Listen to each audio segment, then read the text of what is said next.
Congress బీజేపీలకు vote అడిగే నైతే హక్కు లేదన్నారు నిజామాబాద్ పార్లమెంటు బీఆర్ఎస్ అభ్యర్థి బాజిరెడ్డి గోవర్ధన్. రెండు పార్టీలు ఇచ్చిన ఒక్క హామీని నెరవేర్చలేదన్నారు. మాజీ మంత్రి ప్రశాంత్ రెడ్డితో కలిసి ఏర్గట్ల మండలం కేంద్రంలో ప్రచారంలో పాల్గొన్నారు బాజిరెడ్డి గోవర్ధన్. నిజామాబాద్ లో పసుపు బోర్డు ఎక్కడ ఉందో ధర్మపురి అరవింద్ చెప్పాలన్నారు. ఎన్నికలు రాగానే కాంగ్రెస్ కి షుగర్ ఫ్యాక్టరీ గుర్తుకొచ్చిందని విమర్శించారు. హామీలను గాలి కొదిలేసిన పార్టీలకు బుద్ధి చెప్పాలని పిలుపునిచ్చారు బాజిరెడ్డి గోవర్ధన్. బాజిరెడ్డి గోవర్ధన్ అయితేనే గెలుస్తాడు మరి బీఆర్ఎస్ పార్టీ తరఫున అనే విషయంలో వారు నన్ను ముందుకెళ్ళి మీకు దగ్గరకు వచ్చి ఆశీర్వాదం కోరమని చెప్తున్నాను. వాళ్ళు నేను మనవి చేస్తున్నా ఒకటే మాట, చాలా విషయాలు మా తమ్ముడు చెప్పండి, చాలా విషయాలు చాలా కష్టపడుతూ ఉన్నాడు. నేను ఒక బలహీనమైనటువంటి కులాన్ని తిన్న వ్యక్తిని బలహీన వర్గాల వ్యక్తిని నేను, కానీ బలమైన వ్యక్తిని నేను, తక్కువ నేను కాదు. నేను ఇలా మనవి చేస్తున్నా అందరికీ కూడా, ఒక అగ్రకులానికి చెందినటువంటి నా సోదరుడు నాకు రాత్రిపూలు కష్టపడతాడు నా కోసం, మన గెలుపు కోసం. మీరు దయచేసి గ్రహించాలా. మళ్ళీ కొంతమంది మరి మా సమాజానికి చెందిన వ్యక్తులు కూడా ఇతర పార్టీలకు బాగా సపోర్ట్ చేస్తున్నారు, ఆ పార్టీలకు మారుతున్నారు, బాగా తిరుగుతున్నారు. నేను వాళ్ళకు కూడా మనం చేస్తున్నాను.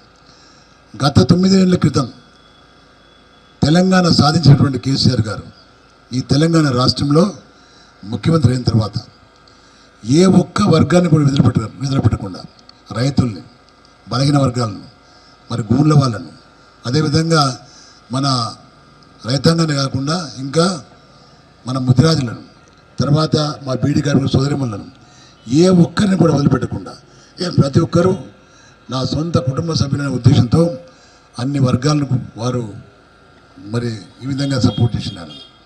అలాంటి నాయకుడు ఈరోజు కాంగ్రెస్ పార్టీ ఇచ్చిన హామీల వల్ల మోసపోయి ప్రభుత్వం లేకుండా అయినా అది వేరే విషయం.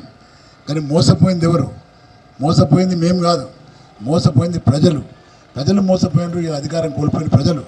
నేను దయచేసి చెప్తున్నాను మీ అందరికీ కూడా, ఇవాళ ఎవరైతే తన కన్న బిడ్డలను చూసుకున్నాడో కేసీఆర్ గారు 5 నెలల కాలంలో ఈ కాంగ్రెస్ పార్టీ ప్రభుత్వంలో 5 నెలల కాలంలో రైతు బంధు ఇవ్వకపోవడం, మరి అది పెన్షన్ అని చెప్పిన ఆ పెన్షన్ ఇవ్వకపోవడం, తులం బంగారం ఇవ్వకపోవడం, మరి రైతుల యొక్క పంటను కొనుగోలు చేయకపోవడం, ఆ ధాన్యాన్ని కూడా బోనస్ ఇవ్వకపోవడం, ఇవన్నీ చూసి చలించిపోయి తన అధికారం లేకున్నా, ఆరోగ్యం బాగాలేకున్నా మరి మన కోసం బస్ యాత్ర పెట్టుకొని తిరుగుతూ ఉన్నాడు. ఈరోజు వారు బస్ యాత్ర పెట్టిన తర్వాత కాంగ్రెస్ పార్టీకి చలనం వచ్చింది. నిన్న 2000 కోట్లు ఇస్తామని చెప్పారు రైతు బంధుకు. గతంలో ఏమన్నాడు రేవంత్ రెడ్డి, అక్కడ ఏమి లేవు, ఖాళీ కుండలు కదా లేదని చెప్పాడు. ఈ 2000 కోట్లు ఎక్కడికి వచ్చినాయి? ఈ 2000 కోట్లు ఎందుకు వచ్చినాయంటే భయం వచ్చింది కేసీఆర్ కాబట్టి. భయం వచ్చి ఈ పనులు చేస్తూ ఉన్నారు. నేను మనం చేస్తున్నాం. ఇప్పటిదాకా చాలా విషయాలు చెప్పాడు మన ప్రశాంత్ రెడ్డి. ఇవాళ ప్రశ్నించేవాడు ఉంటేనే వింటాడు ఎవడైనా, కానీ ప్రశ్నించేవాడు ఉంటేనే వింటాడు. ఇవాళ ప్రశ్నిస్తున్నాడు ప్రశాంత్ రెడ్డి.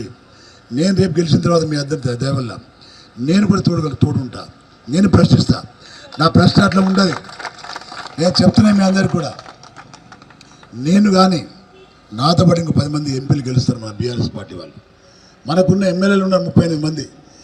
38 మంది ఎమ్మెల్యేలు, 10 మంది ఎంపీలు మేము కలిసామనుకో, ఎక్కడైతే కూర్చున్నాడో రేవంత్ రెడ్డి మన కేసీఆర్ కట్టించిన సచివాలయంలో కూర్చుని దర్జాగా ఉన్నాడు కొడుకు, ఆ వ్యక్తి దగ్గరికి వెళ్ళి గల్లబట్టాడు కొడుకు ఇచ్చిందా కాదని చెప్పేసి.